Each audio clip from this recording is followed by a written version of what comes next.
Berdasarkan amanat Peraturan Presiden Nomor 50 Tahun 2011 tentang Rencana Induk Pembangunan Kepariwisataan Nasional tahun 2010-2025 meliputi 4 pilar, yaitu destinasi wisata adalah wajah pariwisata Indonesia yang memperlihatkan kekayaan alam dan budaya kita kepada dunia. Setiap destinasi membawa cerita dan pengalaman unik, sekaligus membuka peluang bagi masyarakat lokal untuk berkembang melalui pariwisata yang berkelanjutan. Dari Sabang sampai Merauke, setiap destinasi adalah undangan untuk datang, merasakan, dan mencintai Indonesia lebih dekat. Area yang perlu diatur pada destinasi pariwisata yaitu tata kelola destinasi pariwisata, perwilayahan, atraksi wisata, aksesibilitas dan amenitas pariwisata, masyarakat, destinasi pariwisata berkelanjutan, dan destinasi pariwisata tangguh.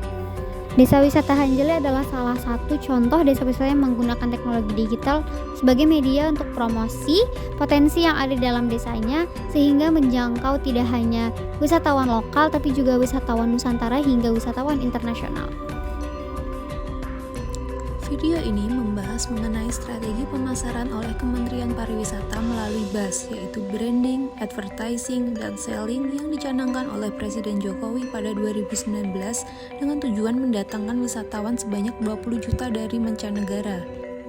Branding sendiri bertujuan mengenalkan Wonderful Indonesia sebagai merek yang merepresentasikan Indonesia dengan memasang logo Wonderful Indonesia di transportasi publik mancanegara.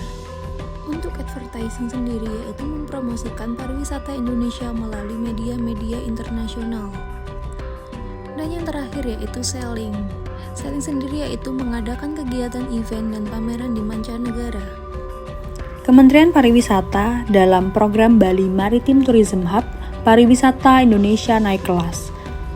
Hal tersebut merupakan strategi dan sinergi pemerintah dalam mendorong BMTH sebagai bagian dari upaya menciptakan quality dan sustainable tourism dengan dukungan kepada BUMN, sektor swasta, dan pemerintah daerah untuk mempercepat pembangunan dan promosi fasilitas baru tersebut. Kementerian Pariwisata sudah menggandeng Perhimpunan Hotel dan Resort Indonesia untuk memberikan insentif yang menarik seperti promo paket wisata hingga 80% menjelang HUT RI yang ke-80. Sebagai salah satu dari 5 pilar pembangunan pariwisata, penguatan kelembagaan pariwisata butuh pengorganisasian yang terpadu dan saling terkait.